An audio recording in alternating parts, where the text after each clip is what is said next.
Hello everyone, आज हम सीखेंगे एमकॉम फर्स्ट ईयर के IBO 1 दिसंबर 2021 के प्रीवियस ईयर के क्वेश्चन पेपर सॉल्व करेंगे।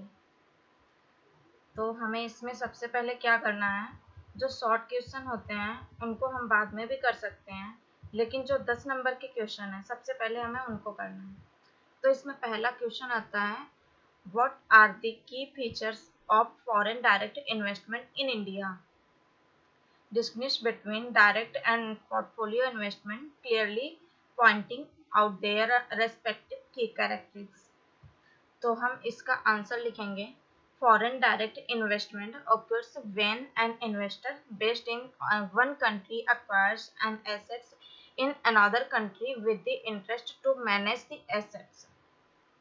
तो इसमें ये दिया गया है, जैसे कि जब किसी कंपनी का इन्वेस्टर किसी दूसरी कंपनी में जाकर इन्वेस्ट करता है for the purpose of earning, तो उसका जो मेन इन्वेस्टमेंट होता है दूसरी कंट्री के अंदर जाकर एसेट्स को परचेज करना। तो वो इन्वेस्टर जब यदि कोई दूसरी कंपनी में जाता है, किसी कंपनी के एसेट्स को परचेज करता है या किसी प्रोडक्ट को परचेज करता है या उस कंपनी में जाकर अपनी कोई न्यू कंपनी स्टार्ट करता है, तो उसका जो मेन मोटिव होता है किसी दूसरी कंट्री के एसेट्स को जाकर वहां पर मैनेज करें। जैसे कि किसी अदर कंट्री में कोई कंपनी उसने एस्टेब्लिश की है, ठीक है, तो उस कंपनी को स्टार्टअप करने के लिए उसको जो जो डॉक्यूमेंट्स रिक्वायर होते हैं, पहले तो उसको ये चेक करना होता है कौन सी कंपनी किस रिगार्डिंग हमें स्टार्ट करनी है। तो वो एक तरफ से जाकर क्या होता है, वहां पर जाकर किसी अदर कंपनी में जाकर इन्वेस्टमेंट करना, तो उसको हम कहते हैं फॉरेन डायरेक्ट इन्वेस्टमेंट। तो इसका जो प्रोस्पेक्टिव होता है लॉन्ग टर्म के लिए होता है। ऐसा नहीं है कि 1 साल के लिए एफडीआई किया, 2 साल के लिए एफडीआई किया, या कोई भी कंपनी हुई या कुछ भी किसी चीज के लिए हमने इन्वेस्टमेंट किया है किसी अदर कंपनी में जाकर, तो उसको लॉन्ग टाइम के लिए करना होता है, जिसको हम एफडीआई बोलते हैं, फॉरेन डायरेक्ट इन्वेस्टमेंट। और उस इन्वेस्टमेंट के थ्रू कैसे ज्यादा से ज्यादा हम प्रॉफिट अर्न कर सकें। तो दूसरा है, the company investing in the host country also transfer assets such as technology, the management and marketing skills. तो जो भी कंपनी दूसरी कंपनी में जाकर इन्वेस्टमेंट करती है, एफडीआई करती है, तो वो उस कंट्री में कंपनी में अपनी टेक्नोलॉजी को, अपनी स्किल्स को भी ट्रांसफर करती है, और उसकी जो जो टेक्नोलॉजी हैं, जो भी मैनेजमेंट है, मैनेजमेंट स्किल्स हैं, उन सारी स्किल्स को, सारी टेक्नोलॉजी को उस कंट्री में ट्रांसफर करती है। इसको हम कहते हैं एफडीआई। अब आती है कि फॉरेन डायरेक्ट इन्वेस्टमेंट के फीचर्स क्या क्या होते हैं। तो इसमें ये दिया गया है कि हमारे इंडिया में फॉरेन डायरेक्ट इन्वेस्टमेंट के क्या क्या फीचर्स हैं, कौन कौन से फीचर्स हैं, जिन फीचर्स के अकॉर्डिंग हमारे इंडिया में फॉरेन डायरेक्ट इन्वेस्टमेंट होता है। तो सबसे पहला दिया है ऑटोमेटिक रूट टू एफडीआई, यानी कि जो एफडीआई है उसको एकदम शॉर्ट बना दिया गया है, छोटा बना दिया गया है, जिसके थ्रू इजिली एफडीआई कर सकते हैं, और जिसको हम कहते हैं automatic route to FDI. Next है ending the government monopoly in insurance. तो इसमें ये दिया गया है कि अगर कोई तीसरी कंट्री की गवर्नमेंट है और दूसरी कंट्री की गवर्नमेंट हमारी कंट्री में आकर इन्वेस्टमेंट करना चाहते हैं, तो उनको फॉरेन सेक्टर में इनवाइट किया जा रहा है। जैसे कि एलआईसी भी स्टार्टअप हुई थी, और इंश्योरेंस बहुत से सेक्टर है, जैसे कि आईआरडीए के थ्रू इंश्योरेंस लागू हुआ, ठीक है, आईआरडीए ने सबको अथॉरिटी दी है, तो फॉरेन कंट्री के भी थ्रू हमारी इंडिया में इंश्योरेंस होता है। Opening up of the banking sector, हमारी कंट्री में बैंकिंग सेक्टर भी ओपन किए जा रहे हैं दूसरी कंट्री के लिए। जैसे कि जो फॉरेन ट्रांजैक्शन करनी होती है फॉरेन कंट्री के लिए, हर कंट्री की मनी अलग होती है, ये तो सभी को पता है। जैसे कि यूएस में है डॉलर है, इंडिया में है रुपीज है। तो क्या है कि हर कंट्री की जो मनी अलग होती है उसके लिए एक बैंक बनाई जाती है, जिस बैंक के थ्रू फॉरेन ट्रांजैक्शन हो सके। जैसे कि एचडीएफसी है, एचडीएफसी में जाकर आप फॉरेन कंट्री की ट्रांजैक्शन कर सकते हैं। एचएसबीसी बैंक है, जो एचएसबीसी बैंक है ये भी फॉरेन कंट्री की बैंक। तो जो फॉरेन कंट्री की बैंक है वो हमारे इंडिया में बैंक ओपन की जा रही हैं। जो ये एचएसबीसी बैंक है वो अमेरिका की बैंक है, ठीक है। जैसे कि एचएसबीसी हमारी कंट्री में आया उसने हमारी कंपनी में ये स्टार्टअप किया, तो इससे क्या हुआ, हमारी कंपनी को कुछ एम्प्लॉयज मिले, सॉरी हमारी कंट्री में कुछ एम्प्लॉयज हुए HSBC के, ठीक है, और उन्होंने अपना इन्वेस्टमेंट किया, HSBC के थ्रू उनकी ट्रांजेक्शन्स हो रही हैं। तो अगर ये बैंक हमारी कंट्री में आकर काम कर रही है, ट्रांजेक्शन्स कर रही है, तो हमारी गवर्नमेंट को भी कुछ ना कुछ रेवेन्यू मिला है। नेक्स्ट है हमारा protection of trademark and passion of foreign company by legislature. और कोई दूसरी कंट्री की कंपनी हमारी कंट्री में तभी आएगी जब आप उसको कोई सिक्योरिटी प्रदान करोगे, मतलब प्रोटेक्शन दो उसके ट्रेडमार्क के रिगार्डिंग, उसके पैशन के रिगार्डिंग। सबसे पहले बात ये होती है कि अगर कोई भी हमारी ओवरऑल ब्रांड है, तो जो ओवरऑल वर्ल्ड की टॉप ब्रांड्स हैं, तो वो हमारी कंट्री में क्यों आएंगी, उन्हें तो ऐसा लगता है कि कहीं हमारे ब्रांड को कॉपी करके सेल ना किया जाए, तो इसलिए उनको एक प्रोटेक्शन चाहिए होता, उनको सिक्योरिटी चाहिए होता कि कोई भी उनके प्रोडक्ट को कॉपी करके सेल नहीं कर सकता, और उनका जो ट्रेडमार्क है उसका प्रोटेक्शन नहीं रहेगा, और अगर कोई भी उनके प्रोडक्ट को कॉपी करके सेल करेगा तो जो गवर्नमेंट है उनका सपोर्ट नहीं करेंगी, तो वो हमारी कंट्री में क्यों आएंगे। यदि हमारी कंट्री की गवर्नमेंट उनको प्रोटेक्शन दे रही है कि आप हमारी कंट्री में आओ और अपना बिजनेस करो, तो वो हमारी कंट्री में आ सकते हैं, उनको पूरा प्रोटेक्शन मिलता है, पूरी सिक्योरिटी मिलती है तब। नेक्स्ट है हमारा conclusion of double taxation policy. अब डबल टैक्सेस पॉलिसीज क्या होती है। कोई इन्वेस्टर आया FDI हमारी कंट्री में, उसने हमारी कंट्री को भी टैक्स दिया और दूसरी कंट्री को भी टैक्स दे। यदि वो इन्वेस्टर हमारी कंपनी को भी टैक्स देगा, दूसरी कंट्री को भी टैक्स देगा, तो वो हमारी कंट्री में आएगा ही क्यों, क्योंकि वो जो जितना अर्निंग नहीं करेगा उससे ज्यादा तो उसको टैक्स पे करना पड़ जाएगा। तो यदि गवर्नमेंट अगर ये डबल टैक्स पॉलिसी को हटाकर सिंगल टैक्स पॉलिसी रखती है, जो कंट्री को टैक्स मिलता है जिस कंट्री की गवर्नमेंट को, और उस टैक्स को दो कंट्री आपस में टैक्स को डिवाइड कर लेती हैं, तो इससे क्या होता है, इससे जो इन्वेस्टर होता है वो हमारी कंट्री में आ सकता है, उसको डबल टैक्स पे करने की जरूरत नहीं होती है, तो इसलिए गवर्नमेंट को डबल टैक्सेशन पॉलिसी को हटाना पड़ता है। नेक्स्ट है establishment of a foreign investment authority in order to ensure that approval for FDI are quickly transferred into actual investment flows। तो इसको बनाया गया है जिसका नाम है फॉरेन इन्वेस्टमेंट अथॉरिटी। तो ये इंश्योर करती है कि आपके प्रोसेस को जल्दी से जल्दी कर सके और आपके जो इन्वेस्टमेंट का फ्लो होता है जल्दी से जल्दी ट्रांसफर हो सके दूसरी कंट्री से हमारी कंट्री में। तो जो फॉरेन इन्वेस्टमेंट अथॉरिटी है, इनका जो मेन पर्पस होता है कि जल्दी से जल्दी इनका प्रोसेस हो सके और दूसरी कंट्री से हमारी कंट्री में जल्दी से जल्दी ट्रांसफर हो सके। तो ये जो क्वेश्चन है पूरे 10 नंबर का आता है। अगर हम इसको 6 से 7 पेज में लिखते हैं तो इसमें पूरे के पूरे 10 नंबर आराम से मिल जाते हैं। अगर 6 से 7 पेज नहीं लिख सकते, 5 पेज भी लिख देंगे, हम इसको पूरा एक्सप्लेन करना होता है। ये जो मेन टॉपिक हैं मैंने आपको बता दिए, लेकिन इसमें जो ये दिया है इसका एग्जाम्पल फॉर सभी का, फॉर एग्जाम्पल के थ्रू अगर आप लिखते हैं तो आपको पूरे में पूरे मार्क्स मिलते हैं। तो हमारा जो एक क्वेश्चन था ये कंप्लीट हो गया। अब हम करते हैं सेकंड।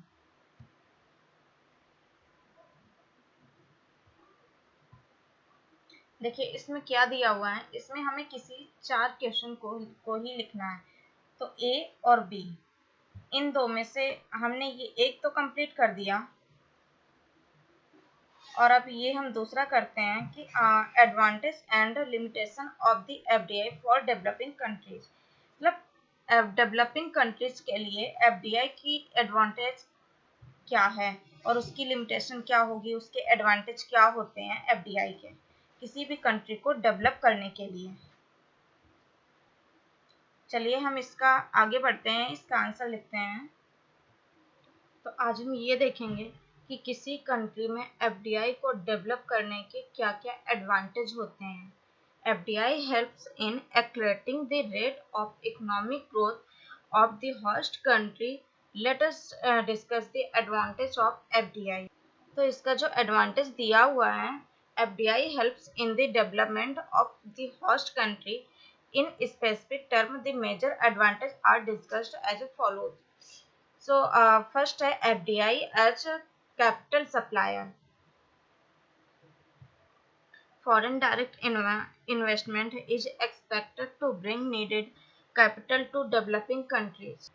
एफडीआई है जो किसी कंट्री के कैपिटल को जो जरूरत पड़ती है वो उसको लाकर देता है. The developing countries need higher investment to achieve increased targets of growth in national income. तो जो डेवलपिंग कंट्रीज होती है वो जो इन्वेस्टमेंट होती है जो उसकी हायर टारगेट, जैसे कि कोई टारगेट होता है उसको इनकम के लिए अचीव करना होता है, किसी नेशनल इनकम के लिए, और वो अपने टारगेट को इसलिए अचीव करता है ताकि उसकी जो नेशनल इनकम होती है वो उसको बढ़ा सके, तो उसको हायर इन्वेस्टमेंट की जरूरत पड़ती है. Since they cannot normally have adequate saving, there is need to supplement saving of these countries from foreign saving investment. तो जो डेवलपिंग कंट्रीज होती हैं उनके पास ज़्यादा सेविंग्स नहीं होती है, तो इसलिए उनको फॉरेन सेविंग्स की ज़रूरत पड़ती है. तो उन लोगों को इन सब कंट्रियों से सप्लीमेंट सेविंग्स चाहिए होती है. This can be done either through external borrowing or through permitting and encouraging foreign direct investment. Foreign direct investment is an effective source of this additional capital and comes with its own risk. तो उनको जो savings चाहिए होती है या तो वो external किसी से बोरो करते हैं या परमिटिंग करते हैं, इनकरेज करते हैं फॉरेन डायरेक्ट इन्वेस्टमेंट के लिए. और जो एफडीआई है उसका क्या होता है, उसका एक इफेक्टिव सोर्स होता है.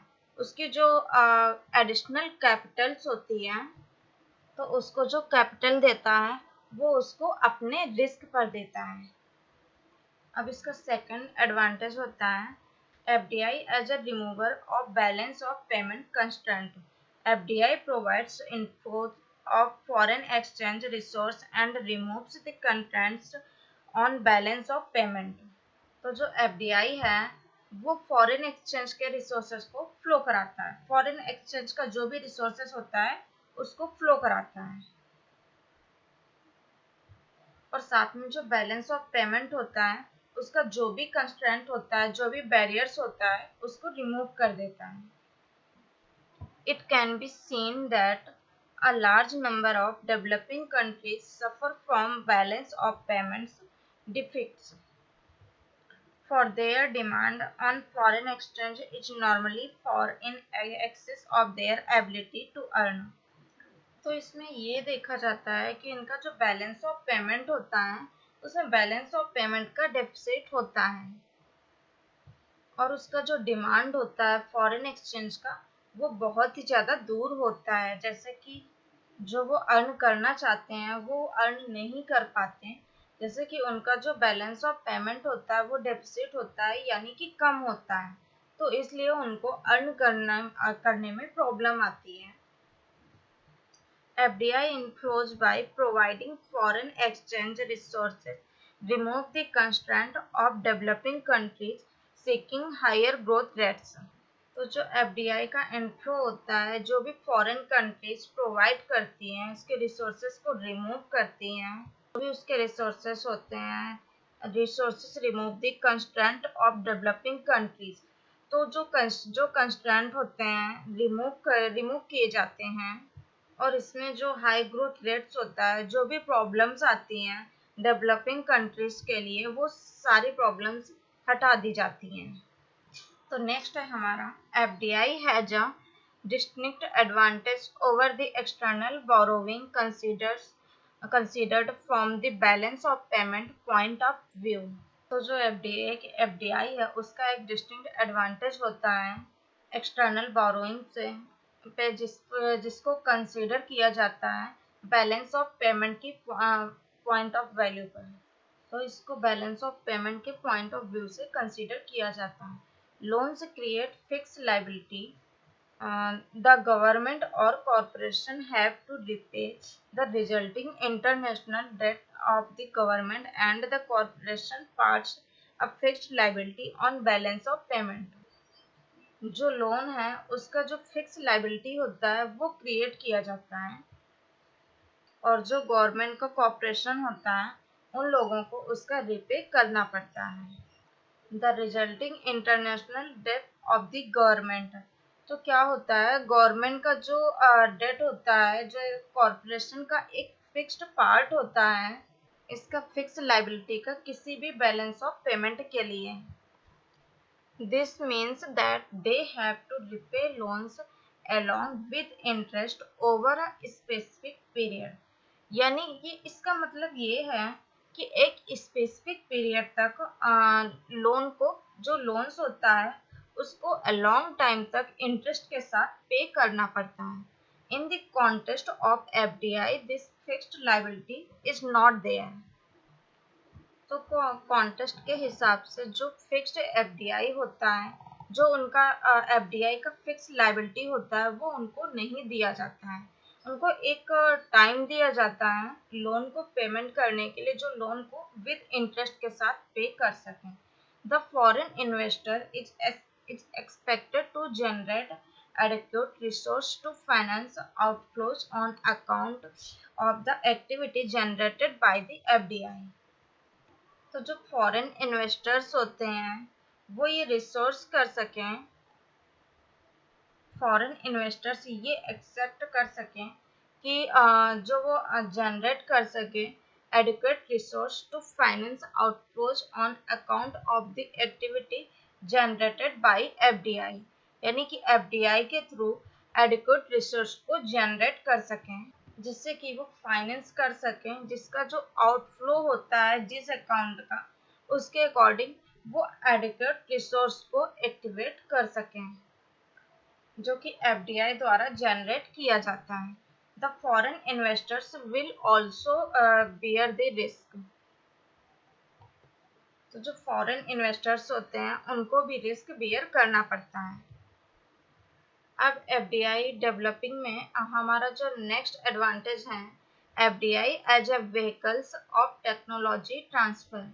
FDI brings along with it assets which are crucially either missing or scarce in developing countries। तो जो एफडीआई है वो एसेट्स को लाता है जो कि क्रूशली होता है, मिसिंग होता है, या फिर स्केयर होता है डेवलपिंग कंट्रीज में, जिसमें मतलब कि कम होता है या नहीं होता है या कुछ मिसिंग होता है, तो वो एफडीआई लाता है। These assets are technology and management and marketing skills without which development cannot take place। तो ये जो एसेट्स होता है, टेक्नोलॉजी भी हो सकता है, मैनेजमेंट भी हो सकता है, मार्केटिंग स्किल्स भी हो सकता है, जिससे क्या होता है, डेवलपिंग हो ही नहीं सकता है। This is the most important advantage of the FDI. This advantage is more important than bringing capital, which perhaps can be had from the international capital markets and the governments। तो ये बहुत ही ज़्यादा important advantage होता है FDI का। ये जो advantage होता है कैपिटल लाने से, बहुत ही ज़्यादा मोस्ट एडवांटेज होता है इसका, बहुत ही ज़्यादा मोस्ट इम्पॉर्टेंट होता है ये एफडीआई में, जैसे कि इंटरनेशनल कैपिटल मार्केट और गवर्नमेंट्स में जो लाकर देता है, ये बहुत ही ज़्यादा इम्पोर्टेंट होता है। अब नेक्स्ट है हमारा FDI as a promoter of export of fast developing countries। Foreign direct investment promotes export foreign enterprises with their uh, global network of marketing, processing, marketing information are in a unique position, exploit these strengths to promote the export of developing countries। तो ये क्या करता है, export को promote करता है। तो जो फॉरेन डायरेक्ट इन्वेस्टमेंट होते हैं वो एक्सपोर्ट को प्रमोट करते हैं, और साथ ही जो फॉरेन इंटरप्राइजेस होते हैं अपने ग्लोबल नेटवर्क पे, तो वो क्या करते हैं, वो मार्केटिंग को, प्रोसेसिंग, मार्केटिंग के इंफॉर्मेशन को एक यूनिक पोजीशन पर ले जा सकते हैं, जिससे कि क्या होता है, उसका जो एक्सपोर्ट होता है वो प्रमोट होता है और उसका जो एक्सपोर्ट है वो डेवलपिंग कंट्रीज में बढ़ता ही जाता है। तो मार्केटिंग प्रोसेसिंग की जो भी यूनिक इंफॉर्मेशन होती है, जितना ही ज़्यादा प्रमोट होती है, जितना ही ज़्यादा एक्सपोर्ट होती है डेवलपिंग कंट्रीज में, उससे ज़्यादा ही अर्न कर सकते हैं, ज़्यादा से ज़्यादा ही प्रॉफिट कमा सकते हैं। अब नेक्स्ट है FDI as a provider of increased employment. Foreign enterprises by employing the national of developing countries provide employment। तो जो फॉरेन इंटरप्राइजेस होते हैं वो नेशनल प्रोवाइड करते हैं डेवलपिंग कंट्रीज में, उनको जो एम्प्लॉयमेंट प्रोवाइड करते हैं, यानी कि जो उनको काम देते हैं डेवलपिंग कंट्रीज में। In the absence of these employment opportunities would not have been ever available to a lot of developing countries. In the absence of this investment, these employment opportunity would not have been available to a lot of the developing countries.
तो अब ये हमारा आता है, सबसे पहले हम देखते हैं कि अल्टरनेटिव डिस्प्यूट रेजोल्यूशन क्या होता है।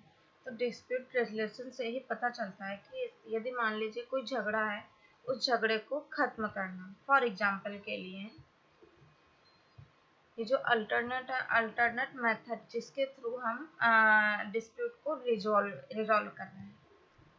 Alternative dispute resolution includes dispute resolution process and techniques that act as a means for disagreeing parties to come to an agreement short of litigation. It is a collective term of the ways that parties can settle dispute with or without the help of a third party. इसमें जो alternate method दिया हुआ है, alternate method के through dispute को resolve करना। और जो प्राइमरी मेथड है, जैसे कि प्राइमरी मेथड मान लीजिए कि जैसे कि कोर्ट में जाकर जो अपना डिस्प्यूट है उसको सेटल कर सकें।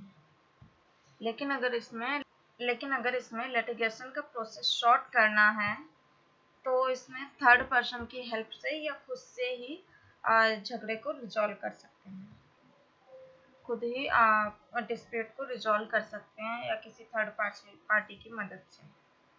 अब हमारा नेक्स्ट आता है, the rising popularity of ADR can be explained by the increasing caseload of traditional courts. The perception of that ADR imposes a favor cost than litigation, a preference of confidentiality, and the desire of some parties to have greater control over the selection of the individual who will decide their dispute. Some of the senior judiciary in certain jurisdictions are strongly in favor of this idea use of meditation to settle dispute. तो इसमें ये बताया गया है कि कहाँ से इसका पॉपुलैरिटी आया, the increasing case load of traditional courts, मतलब जो ट्रेडिशनल कोर्ट्स थे वहाँ पर केस जो हैं वो केस बढ़ गए हैं, तो हमको टाइम लगने लगा। और टाइम इसलिए लग रहा है कि हम कोर्ट के पास जा रहे हैं लेकिन केस इतने ज़्यादा बढ़ गए हैं कि केस सॉल्व होने में बहुत टाइम लग रहा है। सो यहाँ पर दिया गया है कि फीवर कॉस्ट देन लिटिगेशन।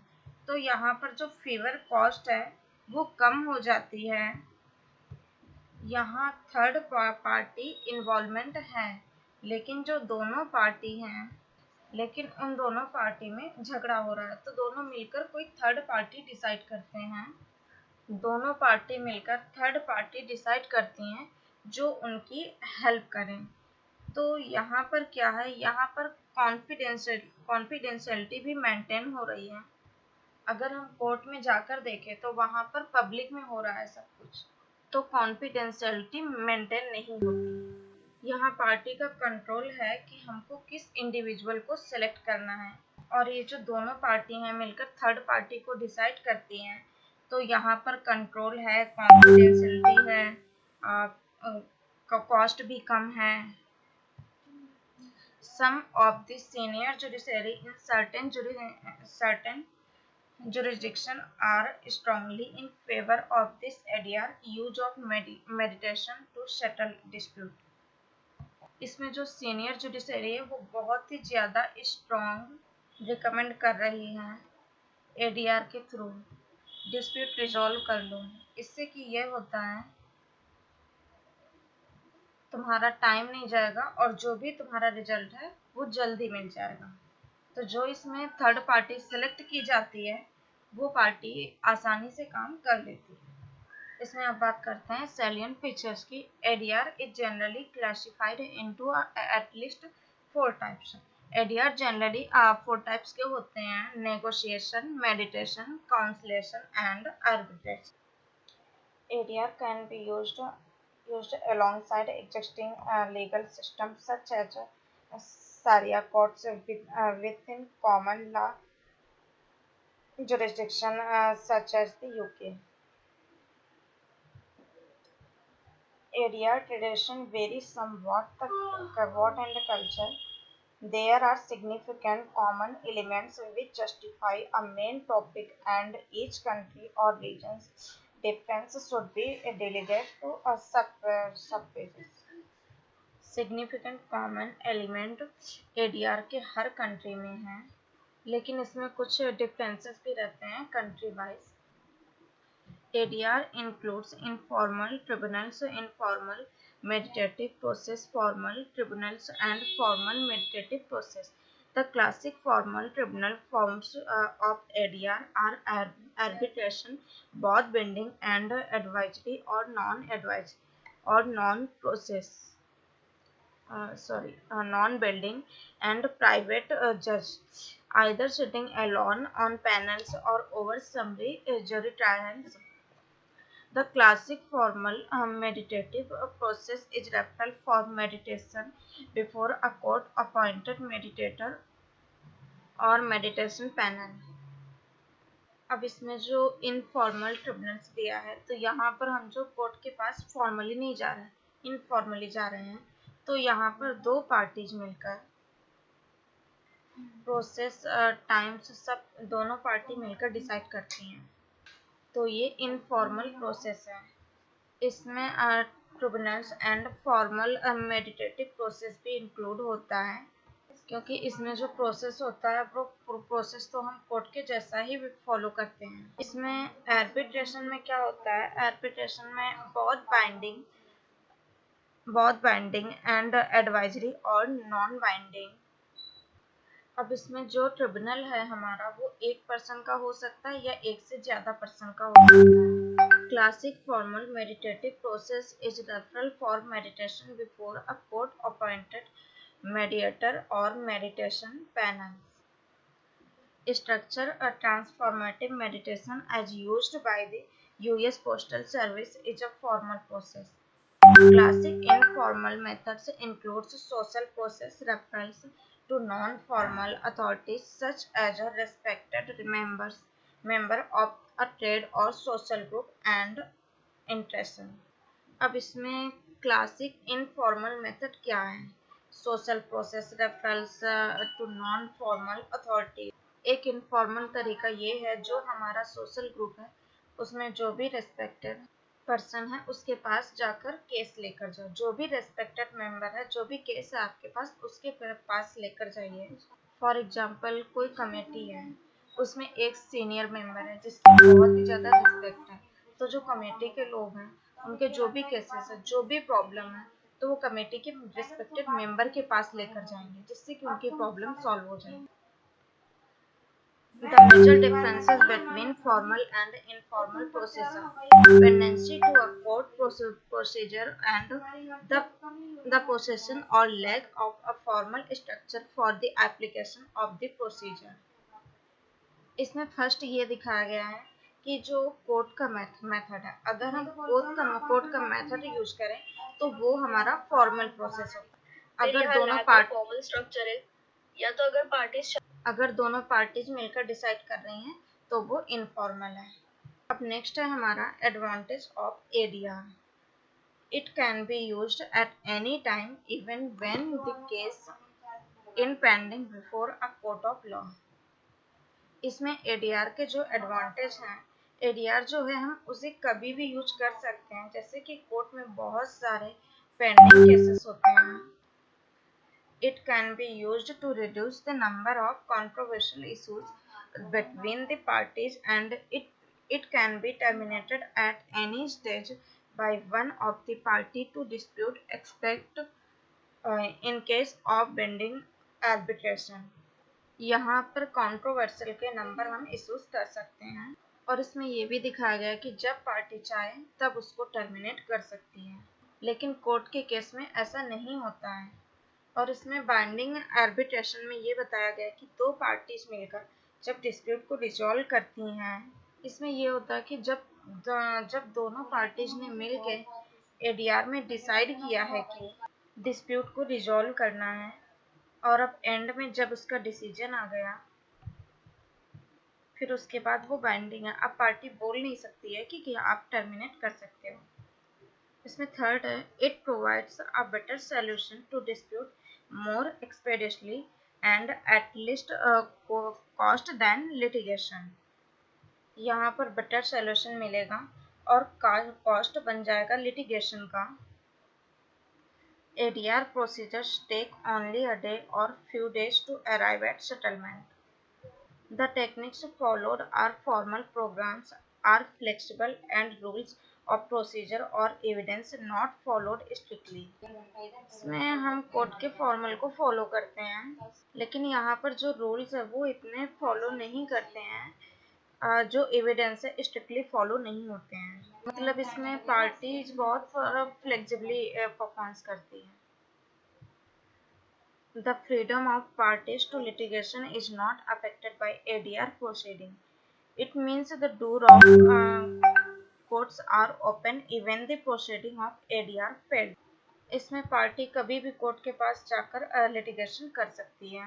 इसमें कोर्ट के डोर्स तुम्हारे लिए हमेशा ओपन है, वो फ्रीडम हमने लिया नहीं है। मतलब अगर तुमको ADR पे भरोसा नहीं है, कल ADR फेल होता है,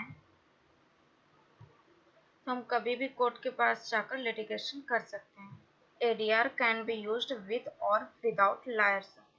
तो इसमें ये दिया है कि विद और विदाउट लायर्स। ये क्या है? अगर पार्टीज को उनके रिप्रेजेंटेटिव एज अ लॉयर चाहिए, विद लायर चाहिए, तो वो खुद लायर हो गया, या फिर वो खुद से भी लायर कर सकते हैं। ADR procedures help in the reduction of workload of the courts and thereby help them to focus attention the cases which ought to be decided by court. Court के पास जो इतने पेंडिंग केसेस हैं, अगर हम और केस देंगे तो over workload बढ़ेगा, फिर मे बी शायद कोर्ट का डिसीजन उतना इफेक्टिव ना हो, क्योंकि उनके पास बहुत सारे केस लॉस पेंडिंग हैं। अगर हम शिफ्ट हो गए ADR पर तो कोर्ट का भी वर्कलोड कम हो जाएगा, फिर उनका जो फोकस अटेंशन है, जो मेन केस उनके जा रहे हैं वहां पर वो लगा सकते हैं। ADR procedure permits parties to choose independent, neutral persons who are specialists in the subject matter of the dispute. इसमें हमें एक इंडिपेंडेंट नेचुरल पर्सन को चूज करना है, नॉट द बायस्ड वन। तो इसमें अब हम बात करते हैं ADR की डेफिनेशन की, कि ADR की डेफिनेशन क्या है। Arbitration means any arbitration whether or not administered by permanent arbitral institution। तो ये जो डेफिनेशन है, ये डेफिनेशन एक्ट की है, arbitration and conciliation act 1996।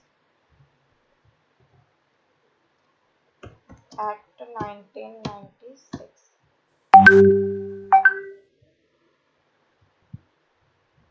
Arbitration agreement means an agreement by the parties to submit to arbitration all of certain disputes which have arisen or which may arise between them in respect of a defined legal relationship, whether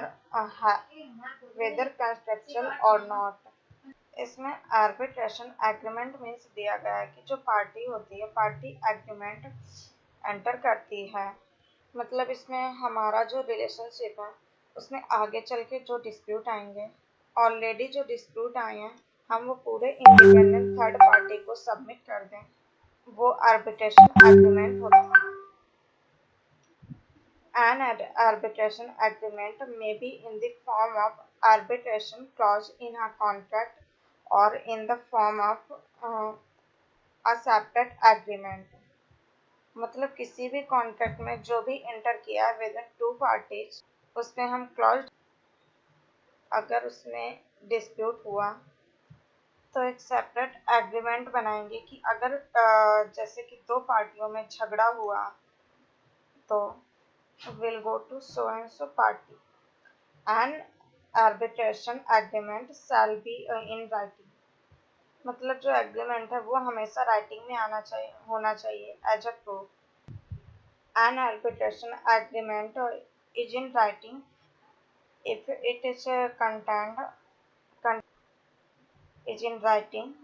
it is contained in मतलब अगर ये 4 cases में है तो हम उसको writing मान लेंगे।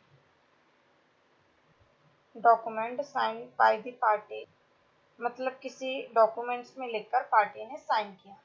And exchange of letters, telegram or other means of telecommunication including communication through electronic means which provide a record of the agreement। जहाँ रिकॉर्ड ऑफ एग्रीमेंट मिल सकता है, ऐसे किसी भी इलेक्ट्रॉनिक मोड पर अगर तुमने डॉक्यूमेंट शेयर किया है, एग्रीमेंट के जो टर्म्स एंड कंडीशंस है वो तुमने शेयर किए हैं। Arbitral award includes N interim award. Arbitrator award मतलब क्या? And arbitral tribunal means a sole arbitral or a panel of arbitrators।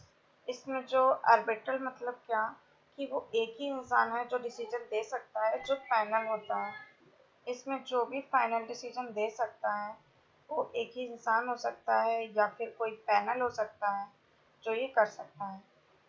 तो अगर हम इसको एक्सप्लेन करके लिखेंगे, वैसे तो इसमें इतना हमने लिख ही दिया है कि 3 से 4 पेज में अगर आप इसको अच्छे से लिखेंगे प्रॉपर वे में तो आ ही जाएगा, लेकिन अगर इसको जितना ज़्यादा बढ़ा के लिखेंगे उतना ही अच्छा रहेगा। तो अब हम आते हैं नेक्स्ट क्वेश्चन में। अब जो हमारा नेक्स्ट क्वेश्चन है वो हम नेक्स्ट वीडियो में देखेंगे, क्योंकि ऐसे वीडियो बहुत ही ज़्यादा लंबा हो जाएगा और आप इसको अगर अच्छे से पढ़ेंगे, ये जो क्वेश्चन है ये पेपर में आने के बहुत चांसेस हैं।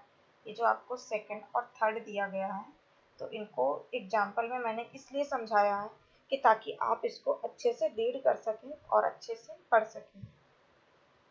अगर आपको इसमें कुछ भी समझ में आया हो तो चैनल को लाइक करें और सब्सक्राइब करें। ऐसे भी और वीडियो को आपको पाने के लिए बेल आइकन को प्रेस कर दें।